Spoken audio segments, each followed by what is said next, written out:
Olá, muito boa noite, sejam todos bem-vindos a esse nosso cantinho aqui na internet, em que nos próximos minutos, na próxima hora e meia, iremos falar um pouquinho mais sobre esse momento que a gente não vai acompanhar da Terra, graças ao Senhor por isso, mas a gente pode meditar nas palavras dessa profecia enquanto ainda estamos aqui. Antes de dar boa noite para o Lemão, eu peguei o Lemão no Fraga esse final de semana, agora ele não escapa. Tá pensando o quê? Peguei. Tá registrado aqui, viu, seu Lemão? Você tá achando que você ia escapar dessa vez? Não vai, não. Deixa eu achar aqui, quer ver? Peraí. É essa aqui. Olha isso aqui, ó. Peguei no Fraga, Lemão em Ribeirão Preto. Olha lá, rapaz. Deixa eu dar um zoom aqui, ó. Depois você consegue deixar aproximar mais um pouquinho. Lemão, o que você trabalha? Isso aqui foi quando foi no sábado, Lemão? Boa noite, Márcio. Boa noite a todos. Sim, isso aí foi no sábado. Eles fizeram uma reunião lá.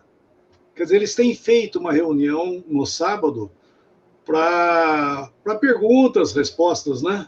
Não é uma reunião da Assembleia, né? Mas é uma reunião que os irmãos promovem ali. Então, isso foi no sábado. Olha que maravilha, mas vocês não acham que tem só no sábado, não. Tem domingo também, viu? Quer ver aqui?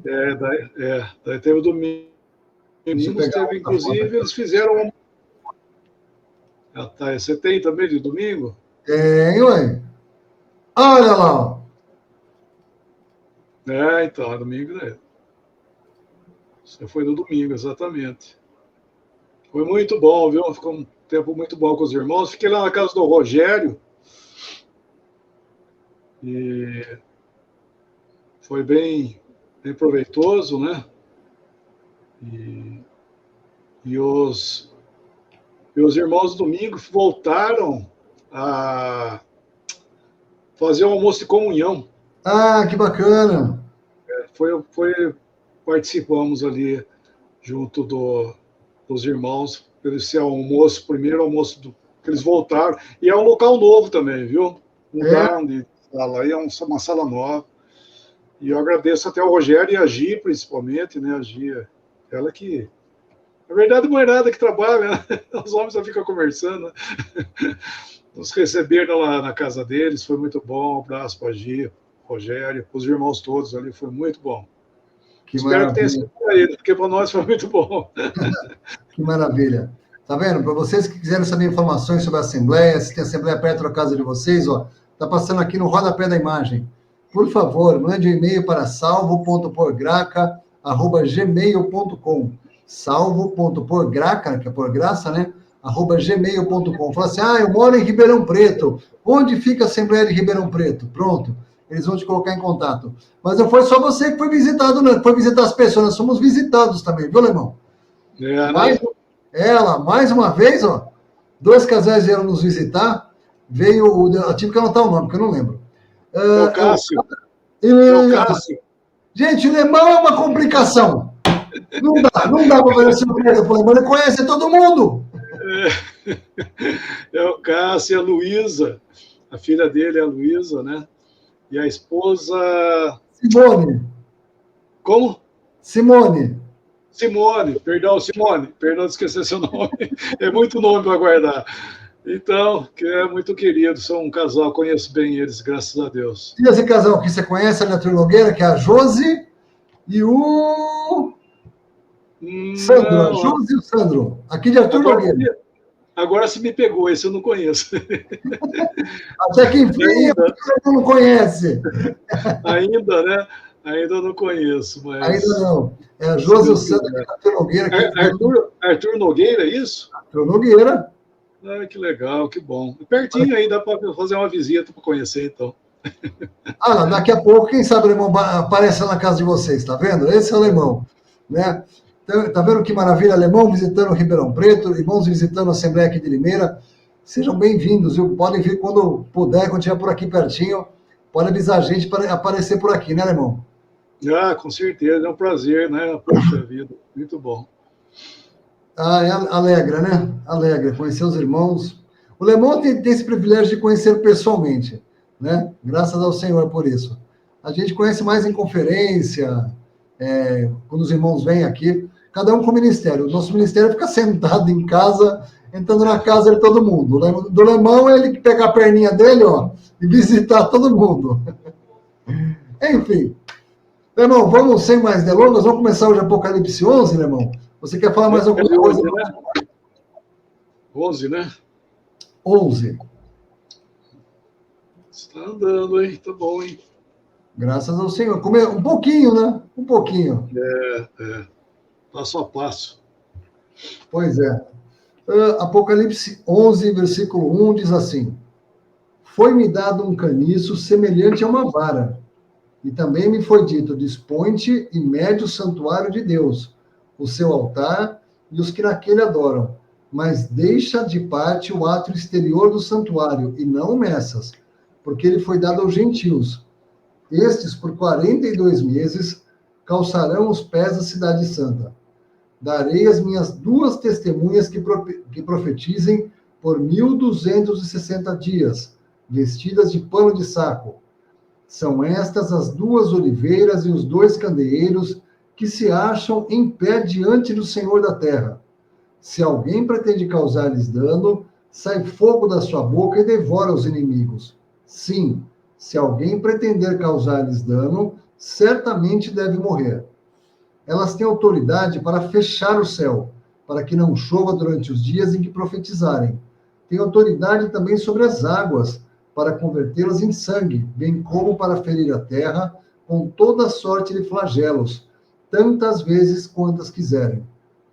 Quando tiverem, então, concluído o testemunho que devem dar, a besta que surge do abismo pelejará contra elas e as vencerá e as matará. E o seu cadáver ficará estirado na praça da grande cidade, que espiritualmente se chama Sodoma e Egito, onde também o seu Senhor foi crucificado.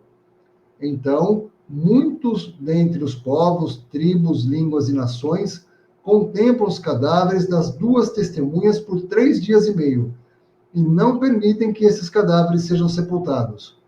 Os que habitam sobre a terra se alegram por causa deles, realizarão festas e enviarão presentes uns aos outros, porquanto esses 2 profetas atormentaram os que moram sobre a cidade.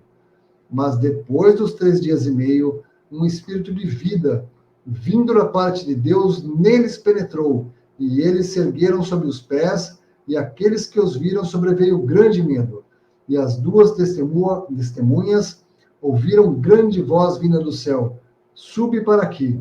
E subiram ao céu numa nuvem, e os seus inimigos as contemplaram. Naquela hora, houve grande terremoto, e ruiu a 10ª parte da cidade. E morreram nesse terremoto 7.000 pessoas, ao passo que as outras ficaram sobremodo aterrorizadas e deram glória ao Deus do céu. Passou o 2º ai. Eis que, sem demora, vem o 3º ai. O 7º anjo tocou a trombeta, e houve no céu grandes vozes dizendo: O reino do mundo se tornou de nosso Senhor e do seu Cristo, e ele reinará pelos séculos dos séculos. E os 24 anciãos que se encontram sentados no seu trono diante de Deus, prostraram-se sobre o seu rosto e adoraram a Deus, dizendo: Graças te damos, Senhor Deus Todo-Poderoso, que és e que eras, porque assumiste o teu grande poder e passaste a reinar. Na verdade, as nações se enfureceram. Chegou, porém, a tua ira, e o tempo determinado para serem julgados os mortos, para se dar o galardão aos teus servos, os profetas, aos santos e aos que temem o teu nome, tanto os pequenos como aos grandes, e para destruíres os que destroem a terra. Abriu-se então o santuário de Deus que se acha no céu, e foi vista a arca da aliança no seu santuário, e sobrevieram relâmpagos, vozes, trovões, terremoto e grande saraivada. Lemão, chegou a tal das 2 testemunhas, Lemão.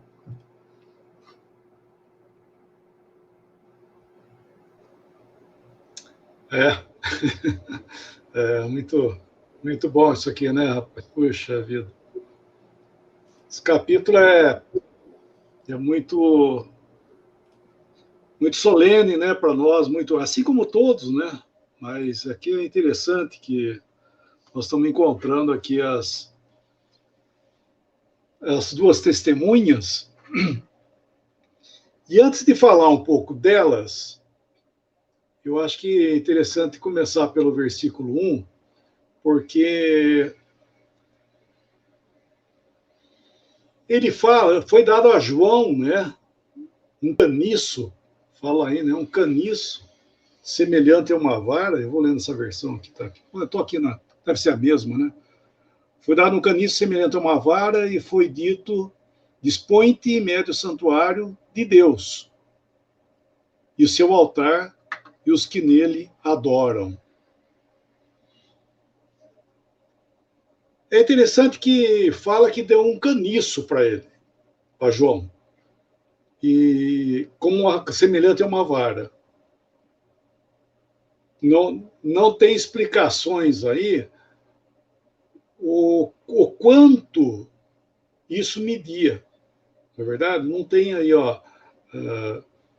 Por exemplo, nós encontramos no Velho Testamento medidas, né?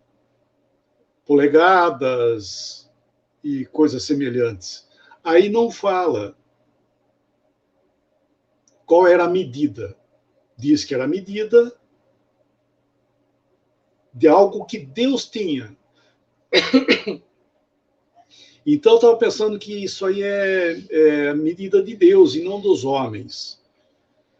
É Deus que deu a ele ia medir com aquele caniço, ele ia medir o santuário. Só que esse santuário de Deus aí é interessante, antes de entrar no assunto, que eu queria falar um pouquinho, é que nós vemos que ele fala aqui.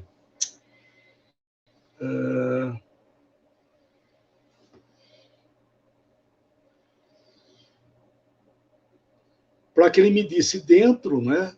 Mas, versículo 2, mas deixa a parte do átrio externa do santuário e não mede, não vai medir. Então, ele ia medir algo dentro. Ou seja, Deus estava fazendo algo, primeiramente, com Jerusalém, com a parte interna, porque nós vamos ver que ele está tratando de Jerusalém, tratando dos judeus e as pessoas ali. E se existe uma medida, como ele está fazendo, ele está medindo porque ele vai fazer alguma coisa. Né? Então, ninguém vai tirar a medida de algo sem motivo. Então, ele tem planos com respeito a eles. Então, ele começa por João falando para que ele medisse, e era a medida de Deus.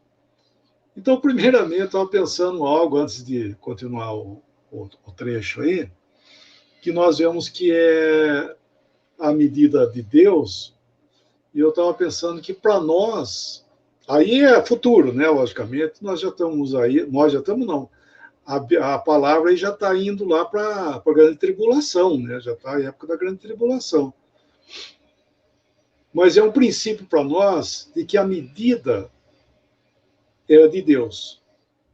E a nós também, que nós vivemos hoje na dispensação da graça, nós devemos entender que medidas são medidas de Deus. Foi tirado, não foi dado a nós, homens,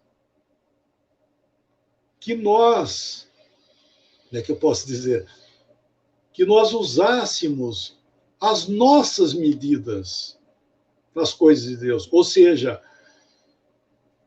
a capacidade, o intelecto humano, ainda que cristãos, né? Não estou falando de incrédulos, estou falando de cristãos. Não foi dado então, para você ficar usando a matemática humana, o intelecto humano para medir, para fazer as coisas de Deus. Lá em Coríntios, então, eu pensando agora em Coríntios, por exemplo, 1 Coríntios, capítulo 2, 1 Coríntios 2, ele diz assim, 1 Coríntios 2, ele fala no versículo 12, ó. Ora, nós não temos recebido o Espírito do mundo, e sim o Espírito que vem de Deus, para que conheçamos o que por Deus nos foi dado gratuitamente. Disto também falamos, não em palavras ensinadas pela sabedoria humana, mas ensinadas pelo Espírito, conferindo coisas espirituais com as coisas espirituais. Ora, o homem natural não aceita as coisas do Espírito de Deus, porque lhe são loucura, e não pode entendê-las, porque elas se discernem espiritualmente. Então nós vemos aí ele falando coisas que do Espírito que vem de Deus e das coisas que por Deus nos foi dada. E ele está usando aí o contraste da sabedoria humana, medindo, por assim dizer, as coisas de Deus. Então as coisas de Deus são medidas espirituais e não coisas naturais. E infelizmente o homem fez o quê? O homem que eu estou dizendo é o cristão, tá? O que o homem fez foi colocar a sua medida, né, o seu modo de entender as coisas de Deus de forma intelectual. Foi o que Paulo, inclusive, ele falou dele mesmo, que ele procurou, isso no início do capítulo 2, ele procurou não usar da sabedoria humana para expor nada. Ele tinha, né?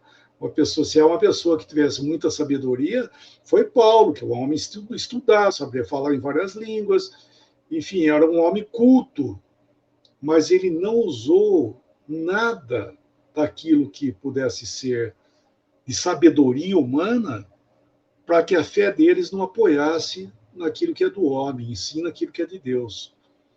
Então ele começa a expor esse contraste que, infelizmente, nós corremos o risco de cair, e nós vemos na profissão cristã, né, havia a história do testemunho de Deus conta isso, né, que o homem ele partiu para sua própria medida para medir as coisas de Deus.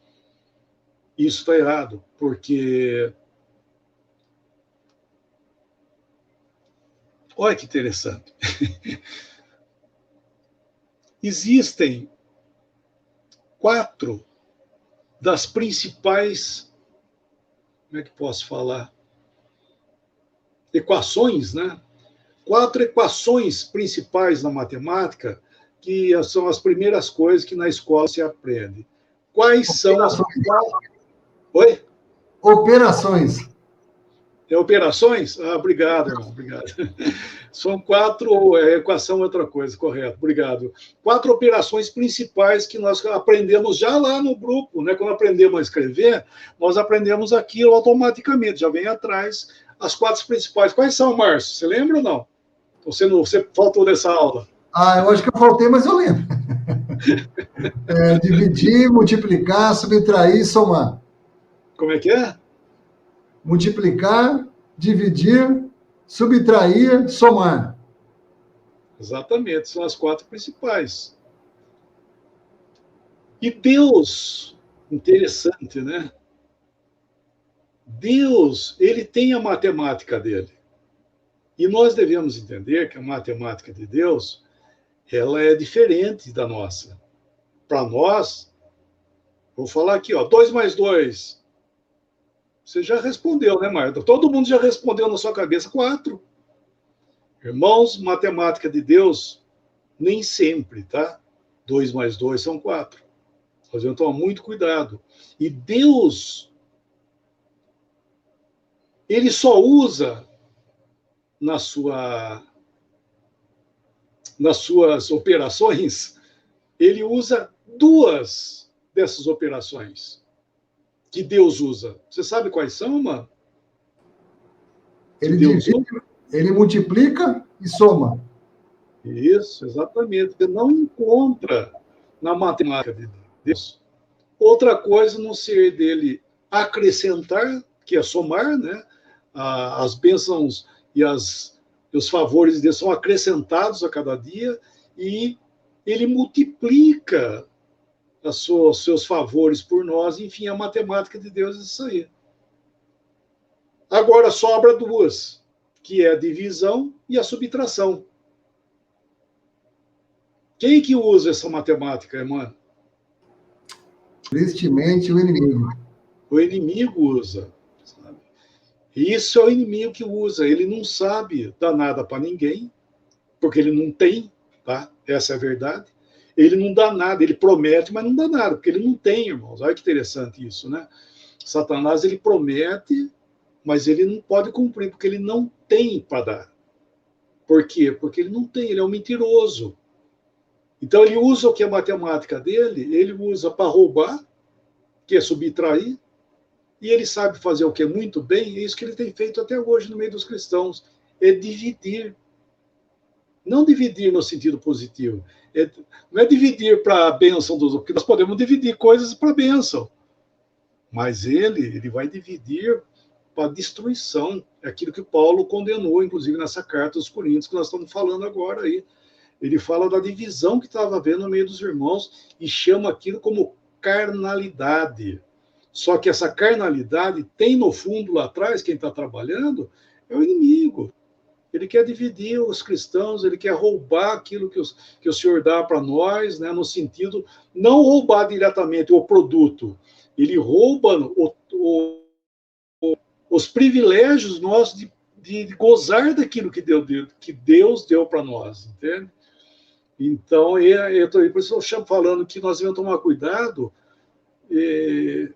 quando nós vamos manusear as coisas de Deus, saber que Deus tem uma medida para nós.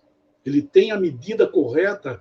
E hoje, para nós, logicamente, essa medida, eu não vou ficar esperando cair um caniço na minha cabeça aqui que Deus vai mandar. Não estou falando isso. Estou dizendo que nós temos aqui a Escritura. Essa que nós estamos lendo hoje aqui, e nós a temos para nós. E ela é a medida. Ela é a medida de Deus para nós. Então, hoje nós estamos falando, Deus está dando a nós coisas espirituais. Lembrar outra vez, meus queridos irmãos, nós estamos vivendo, graças a Deus, na época que Deus está revelando pela Escritura, logicamente, aquilo que Deus tinha em oculto, os mistérios de Deus, os segredos de Deus, Deus se tem revelado, está revelado, na verdade, para nós, eu posso dizer assim, nas cartas de Paulo, principalmente, irmãos, porque nós somos cristãos. Nós falamos isso lá em Ribeirão Preto, esse final de semana. Quando Paulo, no capítulo 15 de Romanos, ele fala... 15 não. Deixa eu ver qual versículo que é. É no 16, perdão. Capítulo 16, versículo 25, ele fala o meu evangelho. Então, eu já falei isso, vou repetir outra vez, só para a gente lembrar, né? Eu conheço 4 evangelhos, né? Como todo mundo vai falar. Eu também conheço 4 evangelhos. Quais são? Mateus, Marcos, Lucas e João. Esses são os evangelhos. Só que aqui no versículo 25 do capítulo 16, Paulo fala assim, ora, aquele que é poderoso para vos confirmar segundo o meu evangelho e a pregação de Jesus Cristo e a revelação do mistério guardado em silêncio nos tempos eternos. Segundo o meu evangelho. Onde é que está o evangelho, né, de Paulo? Eu conheço, falando outra vez, conheço o evangelho de Mateus, Marcos, Lucas e João. Então, ele está falando segundo o meu evangelho. Onde é que está escrito o evangelho de Paulo? Onde é que está? São as cartas de Paulo. As cartas de Paulo é o evangelho de Paulo no sentido de o mistério da dispensação da graça que foi dada a ele escreveu aonde? Nas cartas de Paulo. As cartas de Paulo traz a revelação do mistério de Deus, não somente as coisas da igreja, mas é a resposta das coisas que nós encontramos no Velho Testamento, por exemplo. Nós encontramos coisas no Velho Testamento que as respostas estão no novo, vamos chamar assim, né? No caráter cristão revelado aqui nas cartas de Paulo. Isso é bem afirmado quando ele escreveu Hebreus, por exemplo, no capítulo 10, ele mostra realmente que a lei ela tinha as sombras, eram figuras, a lei era figura, e as coisas que foram usadas lá também, isso ele fala em Coríntios também, o que aconteceu com Israel, as coisas de Israel, tudo eram figuras para nós do tempo presente. Então, as coisas que aconteceram lá, nós temos a resposta doutrinal nas cartas de Paulo. E assim, eu estou dizendo isso porque se nós pegamos alguma doutrina, por mais bonita que seja, tá? Lá do Antigo Testamento, e não encontramos respostas, ou a resposta, nas cartas de Paulo, ou seja, as cartas para o nosso tempo, eu não posso admitir como aquilo sendo verdade. E tem muitas coisas, irmãos, que foram escritas lá, que nós, falando outra vez, nós temos a base doutrinal. Para nós, hoje nós temos conhecimento das bases doutrinais. Isso que eu falo, a base doutrinal é o nosso tempo que nós temos. Porque olha que interessante, se eu vou ao Velho Testamento e leio alguma coisa lá, e eu esqueço, é o que acontece, infelizmente, né? Muitos cristãos vão lá no Velho Testamento, lê alguma coisa no Velho Testamento, e ele esquece que ele vive lá no Novo Testamento, ele não vive no Velho Testamento. A vida do cristão é o Novo Testamento, no sentido cristão. Essas são as cartas de Paulo, né, as coisas referentes à igreja e tudo mais. E ele, parece que, vamos dizer, ele esquece, e daí ele fica, então, mas está escrito aqui, ó. Então ele pega lá o Velho Testamento e fala, não, mas está escrito aqui, olha como está escrito. Amém, irmão, está escrito aí. Mas o que está escrito aí tem resposta. A base doutrinal, a resposta está lá, não está aí. O escrito só ali, não estou dizendo só no sentido desprezível, né? Mas eu quero dizer que às vezes tem alguma coisa escrita que a resposta está lá, a base doutrinal. Porque hoje nós temos base doutrinal, ou doutrinais, né, para as coisas que nós lemos no Antigo Testamento. Porque senão a gente vai ficar realmente perdido, irmão. Por isso que às vezes você vê cristão afirmando de pé junto, né? Como diz, jura de pé junto, não, porque está escrito aqui, ó, aqui, aqui, aqui. Só que ele está lendo o quê? Ele está lendo o Velho Testamento e está dizendo que é ali que está escrito aquilo ali. Sim, o que está escrito ali é isso, mas o que você está falando tem que ter resposta lá no Novo Testamento, não é? Você não pode ficar só ali, porque nós vivemos, estou falando, a história continuou, a revelação de Deus foi dada lá na frente. Então, é muito importante, né, nós entendermos esse fato, irmãos, é muito importante, porque senão a gente vai ficar manco. A gente vai ficar manco, porque nós vamos asseverar coisas que Deus falou mais sobre isso. Nós temos respostas no Novo Testamento. Porque, infelizmente, às vezes você vê irmão, eu não estou falando irmão da igreja, salve-se quem puder lá, Deus me acuda. Eu estou falando de irmãos, às vezes, reunidos. Não, porque está tudo bem, graças a Deus, irmão, está escrito aí.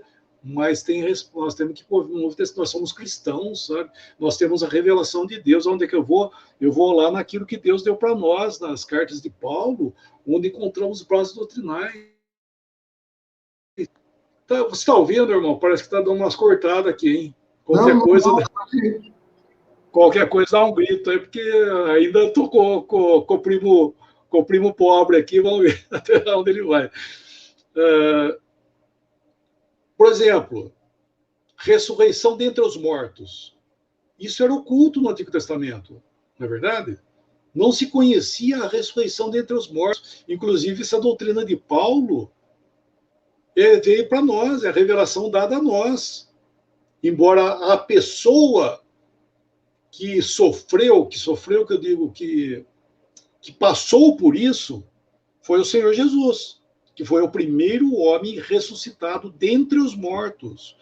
Só que essa verdade que aconteceu com ele mesmo, com o próprio Senhor, é uma verdade que foi dado a revelação ao apóstolo Paulo.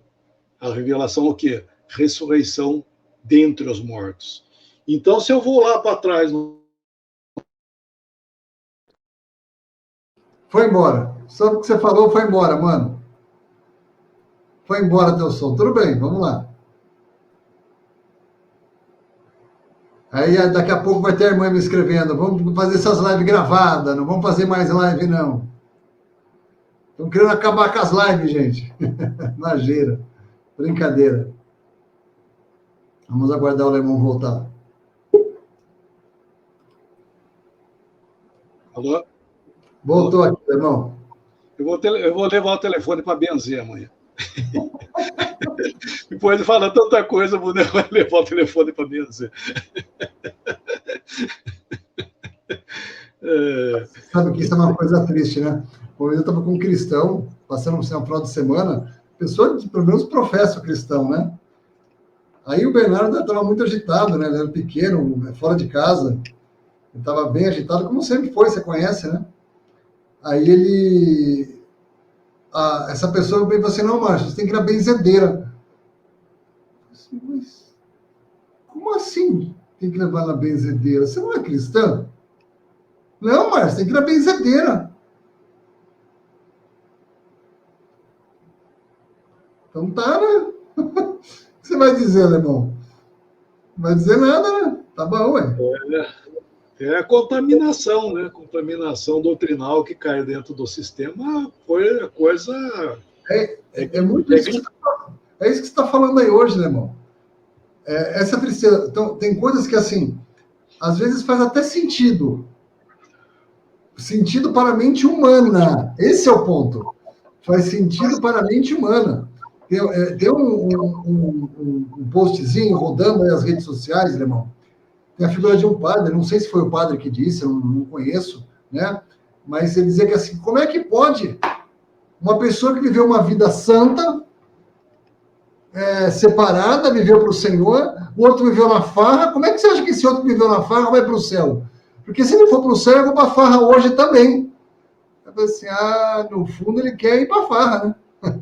No fundo o que ele quer mesmo, né, de verdade, é que nem aquele filho lá, né? O irmão do filho pródigo lá, o outro filho que ficou em casa. Na verdade, ele quer a mesma coisa, ele só não faz porque ele acha que fazendo ele vai ganhar. Aquele negócio pode fazer todo sentido para a mente humana, realmente. Né? Quando a gente tira a palavra do lugar dela, nossa, eu vi uma vida santa, eu não sou como esse aí, ó. Esse aí, que nem esse lemão, ó, que fica no boteco no final de semana, aí vem aqui pagar de gatinho na terça-feira. Não, eu não sou que nem o lemão. A escritura não diz, né? Pode fazer muito sentido, né, Alemão? Para a mente humana. Para a mente humana pode fazer todo sentido. Como você mesmo disse no começo, há alguns minutos atrás, na verdade, a mente de Deus e a matemática de Deus não é a nossa. A pessoa pode estar perdendo a sua saúde, perdendo a sua reputação, mas com Deus ela não perdeu nada, se é que ela tem Deus, né? Diga-se de passagem, né? Mas assim, porque a gente olha com os olhos da carne, né? Esses olhos humanos aqui. Faz todo sentido, só não está na palavra. E esse é o problema. Porque a gente, nesse final de tempo, que a gente tem visto muito, né? Não só no final de tempo, né? Por exemplo, aqueles fariseus lá, eles tinham a palavra de Deus. Não é que eles não tinham, eles tinham. Paulo era fariseu, não era fariseu? Não matava cristão, não perseguia? Com base em quê? Com base nas escrituras que ele tinha do Antigo Testamento. Não reveladas, óbvio, mas ele tinha com as escrituras. Então, para ele, fazia todo sentido perseguir, matar, mandar matar cristão, torturar, mandar prender. Fazia sentido. E olha que coisa. Se a gente tiver só a palavra, sem a revelação, pode dar o que Paulo fazia. E Paulo estava tudo certo na mente dele. Paulo tinha uma boa consciência. Depois que o Espírito Santo habitou nele, que ele viu assim, ai, olha o que eu estava fazendo. Olha a bobagem que eu estava aprontando. Mas ele fazia tudo isso porque ele achava que estava certo, né, Alemão? Essa que é a verdade, né? Ele não achava que ele estivesse fazendo errado, Alemão. Então, ele está ouvindo aí? Então, isso ele fala em Timóteo, inclusive, né, na capítulo 1, ele fala isso, que ele fez aquilo na ignorância dele. Só que ele põe uma vírgula, e ele fala, pois eu fiz na ignorância, vírgula, na incredulidade. Então, a ignorância não perdoa ninguém, não, sabe? Ninguém é desculpado ou fica desculpável, né, pela ignorância. Por quê? Porque Deus está revelando, Deus está falando. Então, quando ele fala aquilo eu fiz na ignorância, daí ele põe vírgula e põe na incredulidade. Então, ignorância.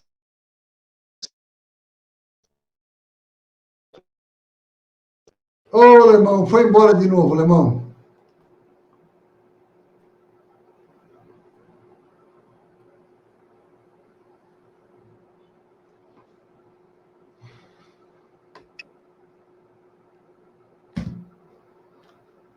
Vamos aguardar uns minutinhos. Terça-feira é assim.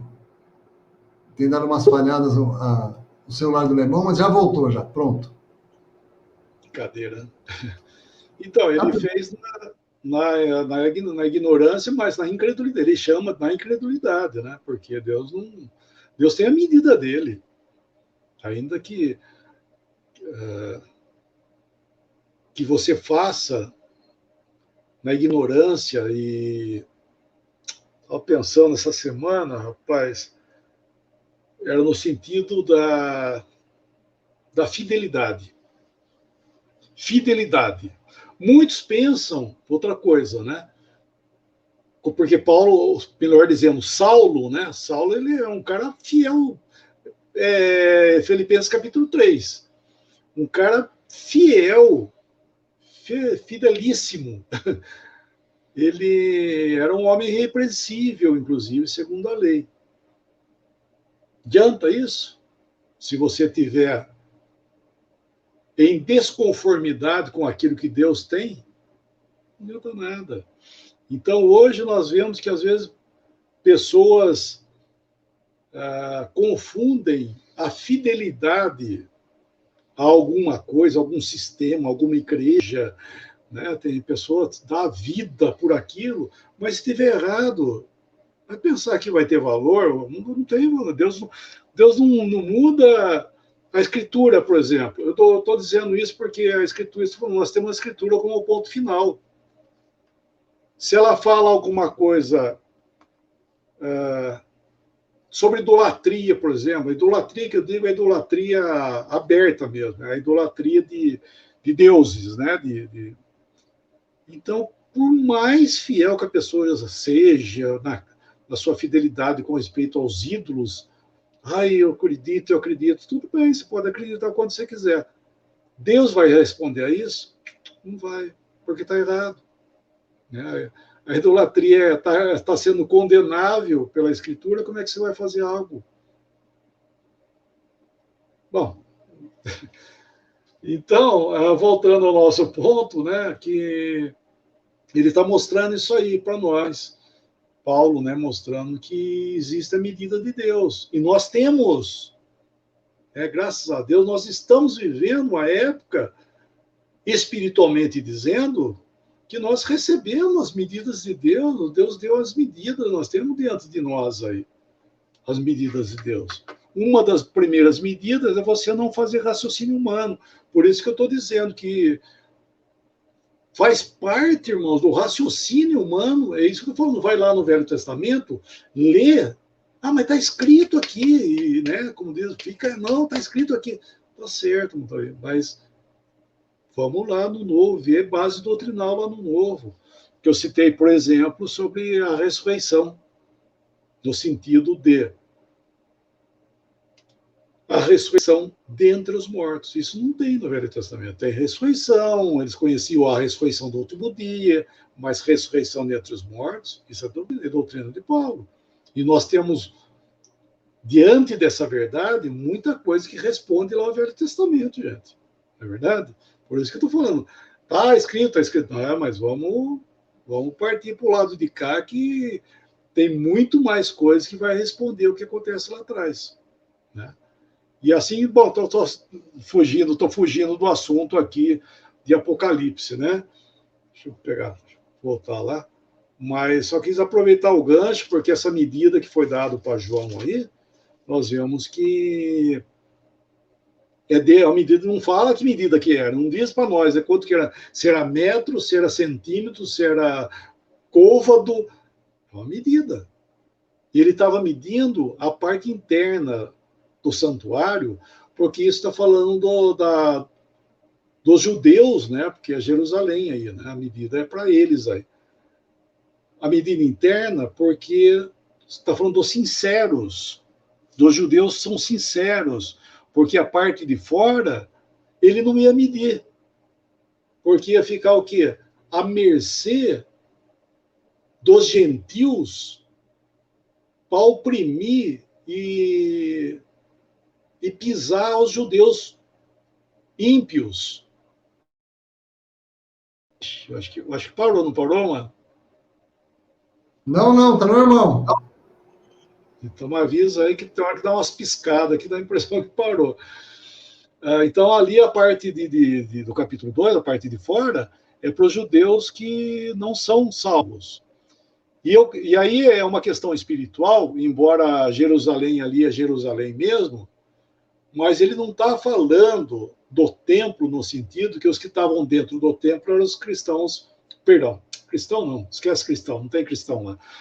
Ele não está falando que os que estão lá dentro do templo são os judeus sinceros, não é isso, ele está falando figuradamente, porque Jerusalém ali, na realidade, os que estão lá sacrificando, fazendo as ofertas, tudo falso. Não está servindo para nada, aquilo lá não passa do teto, né? Todo sacrifício que eles estão fazendo, Deus não está reconhecendo. O que ele está falando aí é que ele está falando de algo que ele está reconhecendo e está assistindo e tem planos e vai cuidar daqueles que são sinceros. E o Senhor está reconhecendo eles, o Senhor está cuidando deles. Agora, dos falsos, esses não têm lugar.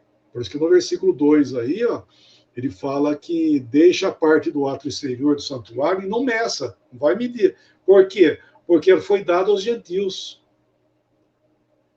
E por 42 meses, que são 3 anos e meio, que é o tempo da grande tribulação, os gentios vão calcar aos pés esses judeus falsos. Ele vai preservar os santos, embora muitos vão pagar com a vida, né? Mas ele está falando no sentido que ele está vendo, ele está cuidando, ele está vendo isso, ele está medindo isso. Isso não está passando de forma sem medidas diante dos olhos dele, é isso que ele está falando aí. Então, essa parte se refere aos judeus infiéis e apostas, ou melhor dizendo, os gentios também, que estiver contado no meio aí, que são os apostas, né? E são os gentios que vão pisar, né? Pisar a Jerusalém, né? Os judeus infiéis aí. Por isso que fala dado aos gentios. E esse dado aos gentios, creio eu que é essa confederação do Império Romano, viu? Porque é eles que lá atrás que calcavam os pés aos judeus lá, né, em Jerusalém. E aqui é a continuação da conversa. A conversa está sendo continuada ainda. Voltou, só que agora nós estamos entrando, como aí é a segunda parte, né? Ele fala 42 meses, são 2 anos e meio, são 1.260 dias. Que é a parte que eles serão pisadas, Jerusalém será pisada por eles, até então, né? São esse Império Romano, que é a besta, né? Que vai pisar Jerusalém. Esses judeus que estão lá serão pisados por eles. Porque nós vamos ver que o caráter desses judeus, eles fogem também, né? Isso a gente vai ver depois. Bom, vamos lá agora para o versículo 3. As duas testemunhas. Duas testemunhas. Muitos pensam, por causa do versículo... Olha embaçado aqui.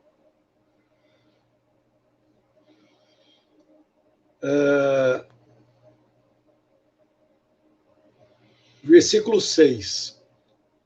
Elas têm autoridade para fechar o céu, para que não chova durante os dias em que profetizarem, e têm autoridade também sobre as águas, para convertê-las em sangue, bem como para ferir a terra com toda a sorte de flagelos, tantas vezes quantas quiserem. Ah, isso aí é Elias e Moisés. Elias é que fechou lá, lembra o tempo? Foi inclusive por 3 anos e meio, né? 3 anos e meio, Elias orou e parou de chover por 3 anos e meio, não choveu sobre a terra. Isso aí quem fala é Tiago, né? Vamos ler esse versículo aqui. Quer dizer, no Velho Testamento também fala, mas vamos dar uma olhadinha o que Tiago fala a esse respeito. 5, Tiago 5, versículo... Ele está falando sobre a oração, versículo 17 e 18. Elias... Obrigado, lê para nós, eu tomar uma água aqui. Dá uma olhadinha no bico. Elias era homem semelhante a nós, sujeito aos mesmos sentimentos, e orou com instância para que não chovesse sobre a terra, e por 3 anos e 6 meses não choveu. E orou de novo, e o céu deu chuva, e a terra fez germinar seus frutos.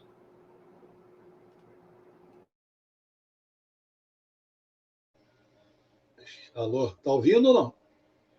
Sim, normal. Olha que interessante.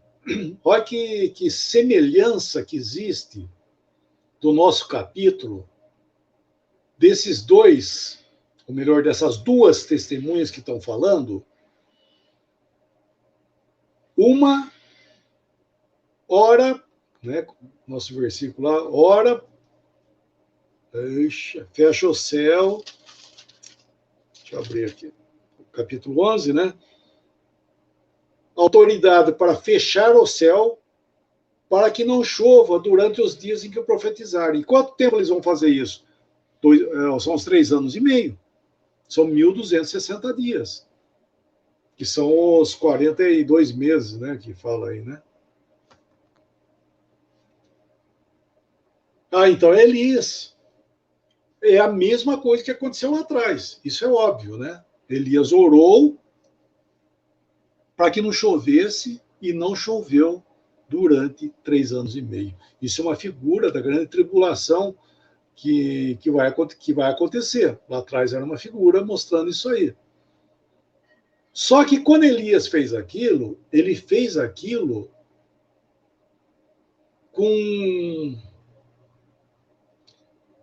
segundo os pensamentos do Senhor. Ele não falou assim, então eu vou orar para não chover, tá? Eu vou orar aí para Deus castigar vocês. Ele não orou com malvadeza. Ele orou porque o povo tinha se apostatado, né, no sentido afastado do Senhor. Então ele estava usando uma disciplina sobre o povo de Deus para que o coração do povo voltasse outra vez ao Senhor. Esse é o caráter da pregação de Elias. O caráter da pregação de Elias é disciplina para a restauração. Então ele ora, só que, volta lá, irmão, quer ver? Ele ora. Como é que fala aí, Tiago aí? Tiago 5. Como é que fala o versículo 17 que você leu aí? Orou de novo e o céu deu chuva. Não, 17. Ah, desculpa. Elias era homem semelhante a nós, sujeito aos mesmos sentimentos, e orou com instância.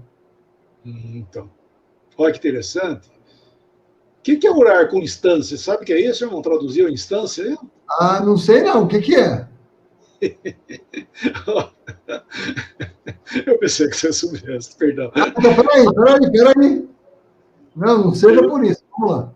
Instância. Eu sei o que é, mas pensei que você soubesse. Qualidade daquilo que é iminente, do que pode acontecer a qualquer momento. Ou seja, ele orou com fé. Isso. Ele orou na certeza de que aconteceu o que ele estivesse pedindo. Tá, mas tem outra versão aí? Tem um monte, qual que você quer. Pega uma aí, vamos ver o que é outra palavra que usam aí. E orou para outro que poderia ser Hilid? Não entendi isso aqui. Não, pera. Orou que não deveria chover. Essa do Darby não tem a qualidade do Darby. Elias era um homem que tinha paixões como nós e orou uma oração que não choveria. E não choveu. Ele não fala o porquê. A do Darby não tem esse... A Brasil também não tem esse com instância semelhante a nossa e pediu com fervor. A do Darby não tem a qualidade de oração. Elias era Sim, eu estou te ouvindo. Tá. Não, é que o sentido aí é que o Darby fala orou com oração. Né? Orar é com insistentemente. Está ouvindo? Estou ouvindo. É orar. Ele ficou orando. Ele ficou orando para que acontecesse. Só que ele estava orando com os pensamentos do Senhor. Porque o povo estava rebelde, assim, no sentido indiferente, né? E o senhor tinha falado na lei que quando o povo, isso vocês vão ver lá, volta lá no Pentateuco, né? Que quando o povo andasse em obediências, temendo o Senhor, segundo o Senhor, ele ia abrir o céu, dar chuva, dar bênção, enfim, ia favorecê-los. Porém, se não andares nos meus mandamentos e tudo, fecharei o céu para que não chova sobre vós. Porque que é pior coisa quem vive às custas as custas que eu digo, né? Dependendo do fruto da terra, a chuva é prioritária, né? Porque sem chuva não faz nada. Não, você pode plantar quanto for. Se não tem chuva, não produz. E é isso que o Senhor tinha falado, que o seu povo não andasse no caminho do Senhor. E uma das coisas, por disciplina, o Senhor ia fazer é cerrar os céus. Ele ia fechar os céus para que não chovesse. Então, Elias aí, no pensamento do Senhor, vendo o povo daquele jeito, o que ele fez, e ele orou. Só que ele não é assim, orou e aconteceu. Ele orou. Tá? E o Senhor fez isso. E não choveu por 3 anos e meio. O versículo 18, sim, fala que e orou de novo e o céu deu chuva. Aí não diz que ele teve que orar de uma forma incessante para que chovesse. Lá, sim, para que não chovesse, ele teve que orar. Orar com instância, incessantemente. Porém, na hora que era para chover, diz que ele orou e a chuva veio. Então, eu estou dizendo isso porque no nosso capítulo, voltando lá para o capítulo 11 de Apocalipse, nós estamos vendo que o versículo 6, uma das coisas que vai acontecer, que não vai chover, irmão. Não vai chover lá. Eu não sei até onde vai estender essa dificuldade. Por isso que nós estávamos lendo lá nos antes, que as dificuldades de escassez, de miséria, estavam alcançando primeiro os pobres e não os ricos. Só que agora nós estamos vendo aí a grande tribulação. Não vai chover. Agora imagina a miséria, a desgraça que vai acontecer. Vai cerrar os céus e não vai ter chuva. E essa chuva, eu vejo por Elias lá que algo realmente vai ser algo literal, porque diz aí que ele vai fazer isso por discípulo, porque nós estamos entendendo o motivo disso. O motivo disso é para trazer o coração do povo para o Senhor. E esse outro lado, acho que parou, hein? Parou, não? Não, normal. Vai parar, está piscando demais. Então, a outra testemunha é o caráter de Moisés, porque ele faz o que? Ele fere o rio, ele faz esses sinais e prodígios para juízo. Um tem o caráter de trazer o coração do povo outra vez, e o outro tem o caráter de libertação, que foi Moisés. Os juízos de Moisés para o mundo incrédulo era para julgamento, mas libertação do povo. Então, essas duas testemunhas, o que na realidade são, é o caráter da sua pregação. E não são, por favor, não são duas pessoas, e muito menos não é, ou sim, no sentido Moisés e Elias. Né? Não são, né, o Moisés e o Elias.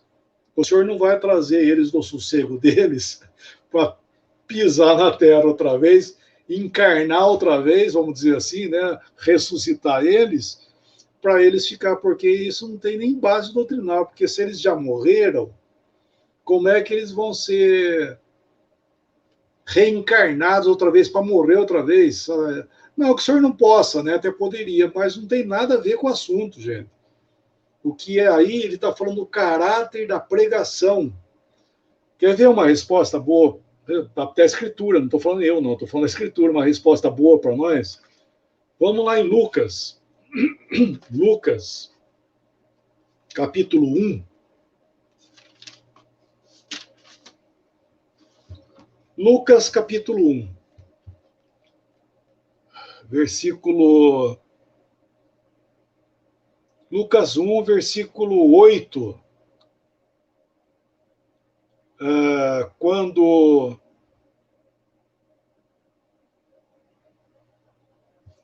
Oito em diante, né? Mas vamos ler só um...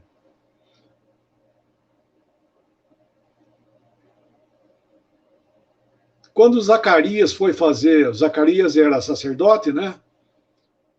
Ele foi... Tá ouvindo, né, mano? Tá ouvindo, né? Tá. Quando ele era sacerdote, ele estava no turno dele, ele foi fazer o turno dele, ele viu o Gabriel lá no templo, e ele falou acerca do nascimento do filho dele, que seria João Batista. Então, vamos ler uns versículos aqui. Ó.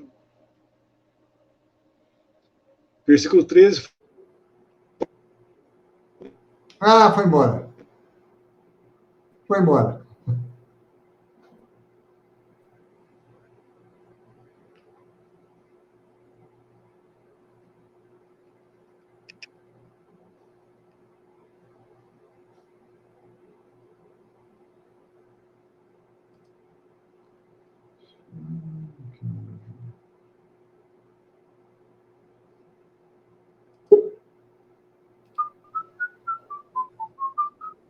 De volta. Então, no versículo 13, fala que ele ia colocar o nome do filho dele de João, e ele diz assim, ó, lê o versículo 15 em diante, irmão. Quem seria João Batista? Olha. Pois ele será grande diante do Senhor. Não beberá vinho, nem bebida forte, e será cheia do Espírito Santo já do ventre materno, e converterá muitos dos filhos de Israel ao Senhor, seu Deus, e irá adiante do Senhor, no espírito e poder de Elias, para converter o coração dos pais aos filhos, converter os desobedientes à prudência dos justos, e habilitar para o Senhor um povo preparado. Isso, olha que interessante. Quem que era esse? João Batista. Só que a pregação de João Batista, o ministério de João Batista, seria semelhante ao que ele está falando? A Elias. Né? Por isso que fala, irá diante dele no poder de Elias. O que é isso? O que é isso? Será que, desculpa a expressão, será que ia baixar alguma coisa que abaixou lá em...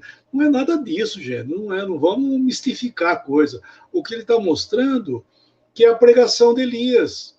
Inclusive, ele continuou falando. Ô, Alemão, foi embora. Né? Tudo bem, acontece. Vamos lá.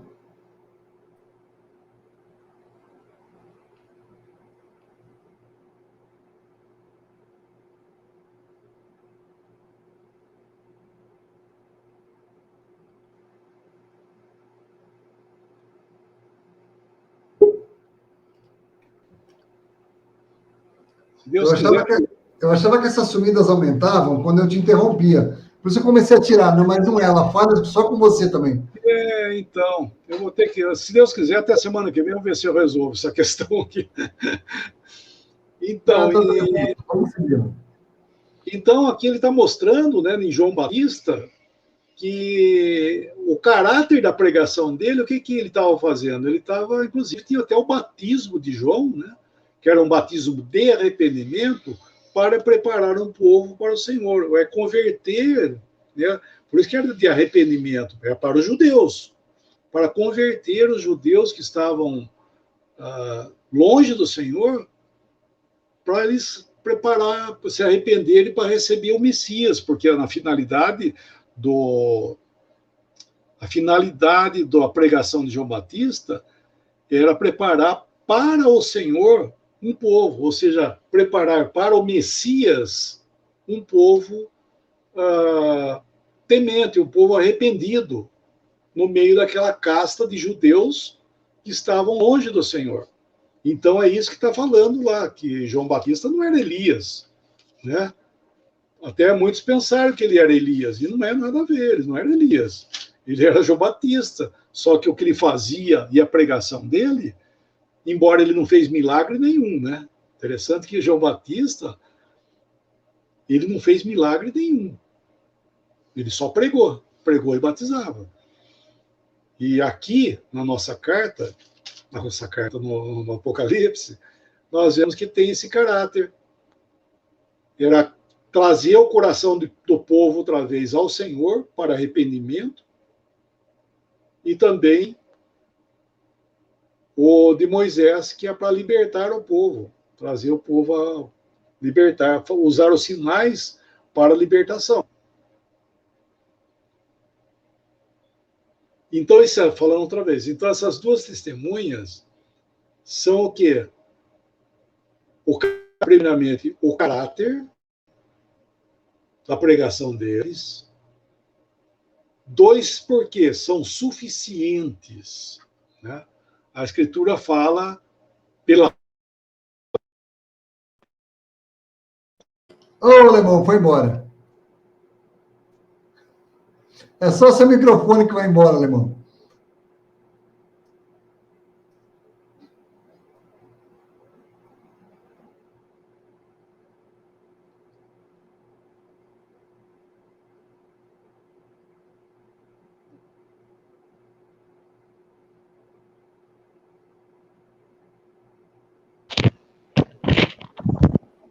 Oh, tá funcionando? Tá ouvindo? Sim. Tá ouvindo? Sim. Tá ouvindo? É normal? Normal. Já achei um meio aqui, ó, tá vendo? Acho que é capaz de dar certo. Mas mesmo assim me avisa se cortar. Tá bom o som? Tá bom. Tá bom. Eu também estou ouvindo normal. Então, quem sabe isso aqui vai funcionar. Então, essas duas testemunhas.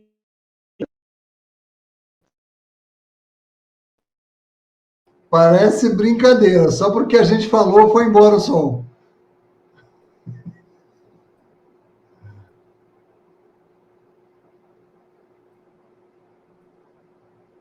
Lemão, agora tira, só para ver as dúvidas. Tira agora o plug. É sério, não tira do celular, só tira o plug. Deixa eu ver uma coisa. Desconectou o microfone, agora fala. Alô, alô? Ouviu? Sim. Então tá. Tá difícil, viu? Põe, tira, põe. Ei, lasqueira, não. Então, estou ficando meus pensamentos aqui já de seguir a ordem, né? Mas na lei estava escrito que através de duas ou três testemunhas, inclusive Paulo fala isso também nas cartas, né? Através de duas ou três testemunhas, toda palavra é estabelecida. Então aqui nós estamos encontrando o que é suficiente. É um testemunho suficiente, né? É o bastante, vamos dizer assim, para que o senhor falasse com o povo. Agora, isso aí pode ser 20, 200, 300, 50, 20, 10 mil, 20 mil, nós não sabemos quantos, tá? Quantos são, nós não sabemos. Então, é bom deixar claro isso aí, que nesse sentido, sim, são duas testemunhas, tá? É o caráter das duas testemunhas, e não são duas pessoas.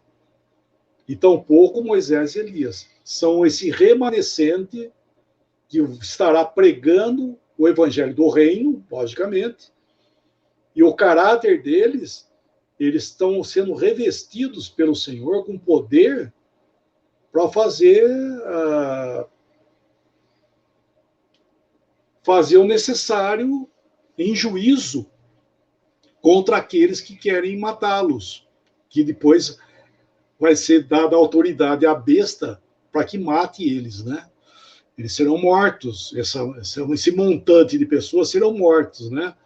Esse número de pessoas que nós não sabemos, são as duas testemunhas, eles morrerão. Então, mas fala que dará o poder a eles, versículo 3, para que testemunhem esses 3 anos e meio. Só que um detalhe que fala é que eles são vestidas de pano de saco. Por quê, mano? Humilhação, fraqueza? Exatamente. Humilhação.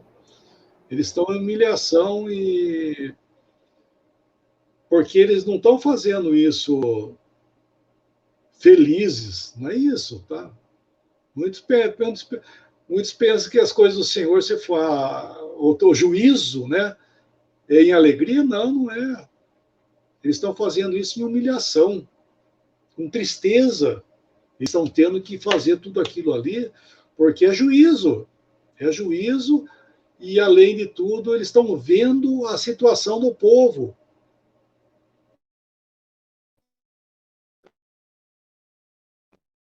Oh, mano, foi embora de novo. Oh, puxa vida.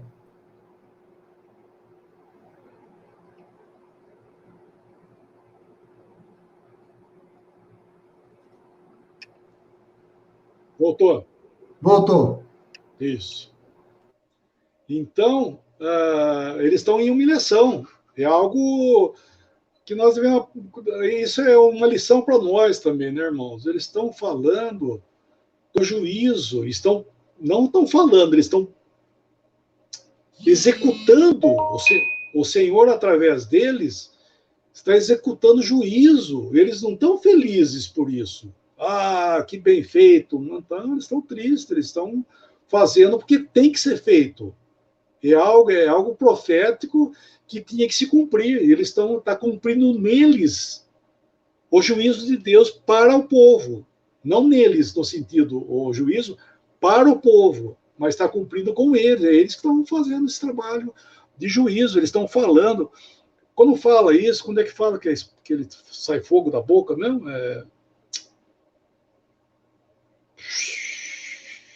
Versículo...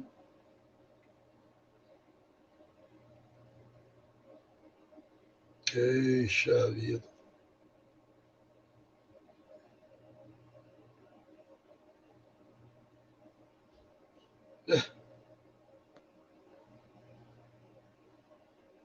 Isso, versículo 5. É o 5, exato. Eu estava procurando um pouquinho lá. É no versículo 5. Esse fogo da boca, logicamente, né, irmãos? Não é abrir a boca, sai fogo, né? Não é dragão, né? Não é o dragão. Como é que chama? O lendário, né? Dragão. Não é dragão. Isso aí é a palavra em juízo contra o povo. É o juízo contra o povo. Então, ninguém fazia nada, ninguém tinha poder para botar a mão neles. E é interessante que aqui eles têm uma semelhança, né? Eu penso, né, que já li isso em algum lugar, acho que o Kelly ou o Darby, um dos dois fala isso aí. Eles têm uma semelhança com o Senhor. Porque o Senhor ficou no ministério dele também 6 anos e meio, e o Senhor andou no meio do povo em humilhação. Né? Isso lembra o sentimento do Senhor em humilhação no meio do povo, porque o povo estava longe, e ele sabia o quão longe o povo estava, que inclusive o que iam fazer com ele mesmo, com o próprio Senhor. Então ele estava figuradamente, vamos dizer assim, o Senhor foi aquele que realmente andou vestido de saco os 3 anos e meio ali em humilhação. Só que a grande diferença deles com o Senhor aqui é que o Senhor não matava os seus inimigos, né? Agora eles sim, eles estão matando os inimigos. Por quê? Porque é juízo, irmão. O tempo dos... Aquele que veio falando a verdade para eles, em amor, suportando-os, já foi o tempo. Agora o tempo é juízo. Agora é juízo. O senhor já falou os 3 anos e meio de ministério do Senhor, ele foi o tempo que ele estava falando de paz para eles. Prometendo paz, embora lembrando-os do juízo. Mas o Senhor estava lá favorecendo, dando pão, dando socorro, curando, fazendo tudo que ele podia fazer pelo povo. O Senhor fez. Era um tempo de ajuda. E eles não reconheceram. Por isso que o Senhor chorou, lembra? Quando o Senhor estava entrando em Jerusalém, ele chorou e falou que Jerusalém, Jerusalém, sabe? Que eles não estavam reconhecendo o tempo da visitação do Senhor para com eles. Então ele fala do juízo o quê? Que viria. Que é agora, os 3 anos e meio.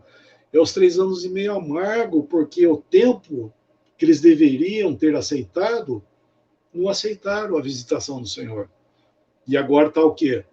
Eles estão recebendo outro que veio em seu próprio nome, estão debaixo do juízo dos romanos, encabeçado pela besta, e estão aí sofrendo as consequências da sua incredulidade. Só que mesmo assim, o Senhor está falando com eles. Através de quem? Dessas testemunhas aí, que estão pregando o evangelho do reino e trazendo, e decretando e executando juízo sobre eles. E isso é muito, muito interessante, né? Porque o Senhor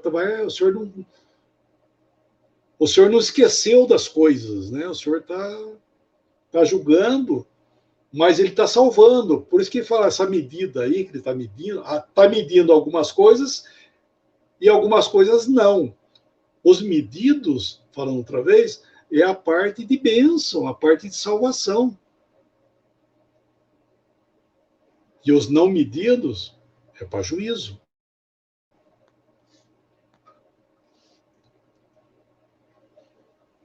Acho que dá para entender isso aí, né, mano? Dá sim.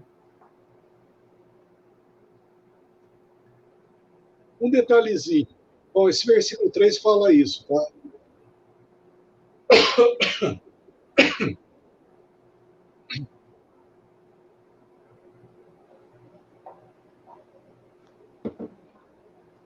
Perdão. Esse versículo 3 fala isso aí, né? Que nós estamos abrangendo aí a situação, que eles têm esse caráter, e fala também que eles são, no versículo 4, são estas as duas oliveiras. E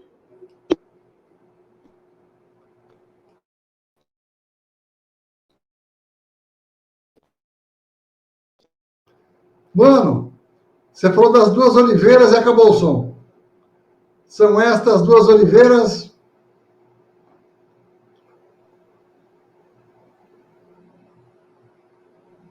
Alô, voltou. Voltou. Isso. Então, as duas oliveiras, que ele está falando aí, é o caráter lá de Zacarias. Só que lá, é Zacarias, né? Puxa vida, Zacarias que fala. Puxa, deu um branco agora na cabeça. Nossa, olha, deu um zuque agora aqui que é Zacarias, né? Será que é isso mesmo? Acho que é Zacarias. Espera, deixa eu pegar aqui. Ai, meu Deus do céu. Ai, ai, ai.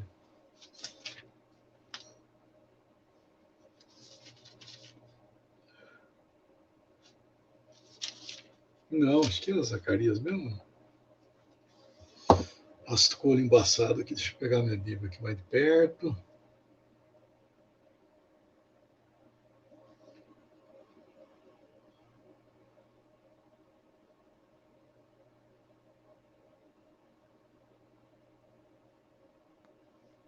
Acho que é isso mesmo, né? Deixa eu... Ai, lasqueira. Deixa eu achar aqui.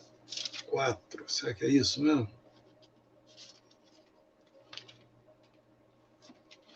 Esta, por força, isso aí é 4 mesmo, mas é Zacarias 4, quer ver? Lançam, pois despreza. Versículo 3. Isso, exato. Opa, obrigado, viu? Eu tô. É. Então, só que é um detalhe. Então, o detalhe que a diferença, porque lá em Zacarias, se a gente ler o contexto, ele já está falando a questão, jogando mais, empurrando para o milênio. Entende? Aqui ainda é a grande tribulação.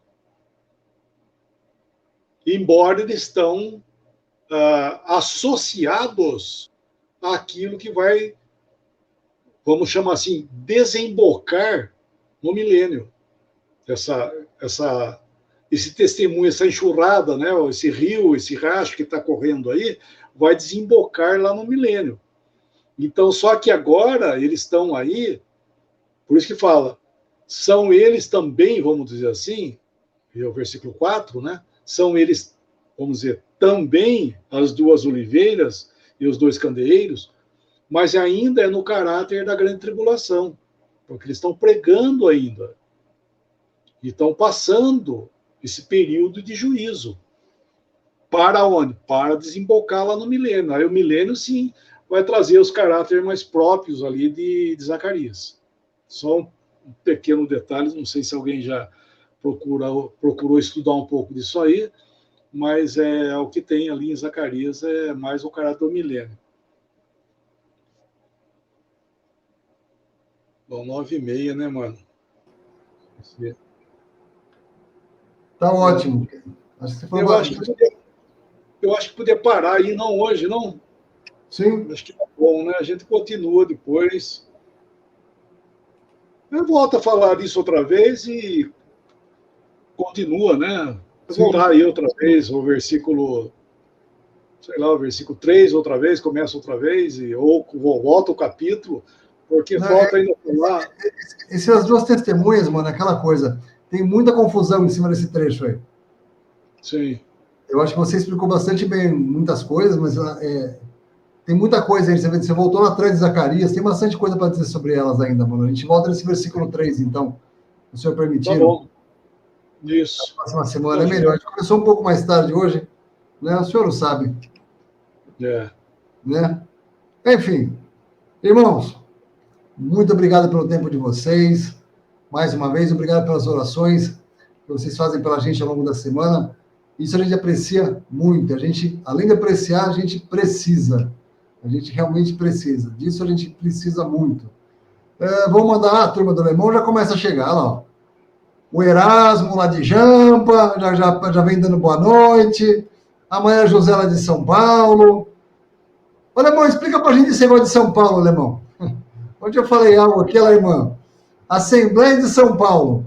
Como assim, Lemão? Tem duas Assembleias de São Paulo e a Assembleia de São Paulo, Lemão? Rapaz. Então, só fazer uma visita lá, viu? Se Deus quiser. Mandar um abraço para os irmãos aí, o senhor permitindo. Mas tem que ir Isso nas aí. duas, Lemão. Você tem que ir nas duas. Você tem que ir nas duas de São Paulo. São Paulo é uma Assembleia que são dois lugares. Ô, Lemão, só vai só embora, Lemão. Não te ouço, não te ouço.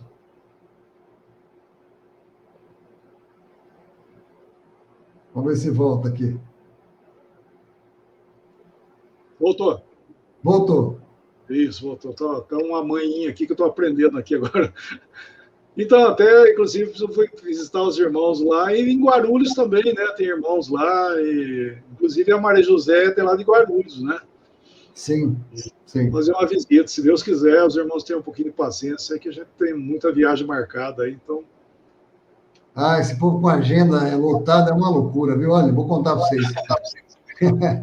Boa noite para o Tibério César de Marabá, lá no Pará. Boa noite para o Marcos Vinícius, não falou a cidade, não falou o lugar. Boa noite para Márcia Silva Santos, de Aracaju, Sergipe. O Sérgio Prampeiro, rapaz, fazia tempo que eu não vi o Sérgio por aqui, ó. Sérgio, a família toda lá de Barra do Garça. Anísia Vieira Alves, de Laguna. O Roberto Teixeira, de Caetité, lá na Bahia. Vamos. O Sérgio, lá de Barra do Garça, se o senhor permitir, eu estou lá em janeiro, se Deus quiser. Já comprei umas passagens para ir para lá. Eita, beleza, olha lá, hein? Ai, que maravilha. Ô, Sérgio, depois eu mando aí a data que eu vou aparecer na sua cidade aí, se Deus quiser. Quer dizer, aparecer na casa dele, né? Que maravilha. Ai, que inveja, ai, que inveja. Boa noite para o Lucas Antônio, lá de Santa Vitória, Minas Gerais. O Lucas Silva, de Iguaína, Bahia. Peraí, a Cláudia Pereira, não falou a cidade. Boa noite para a Rosa Freire, rapaz, de Cruzeiro do Sul, lá no Acre. Olha que maravilha. Boa noite para o Sérgio Correia. Vem em Amargoso, na Bahia, alemão. Olha lá. O nome já ajuda, alemão. O nome já ajuda. Boa noite para o Gelson, rapaz. Olha quem está aí, ó. Campo Grande. Boa noite para esses irmãos aí no Brasil e no mundo afora. Agora a Cláudia falou. A Cláudia, ela é de Ipatinga, Minas Gerais. Minas Gerais.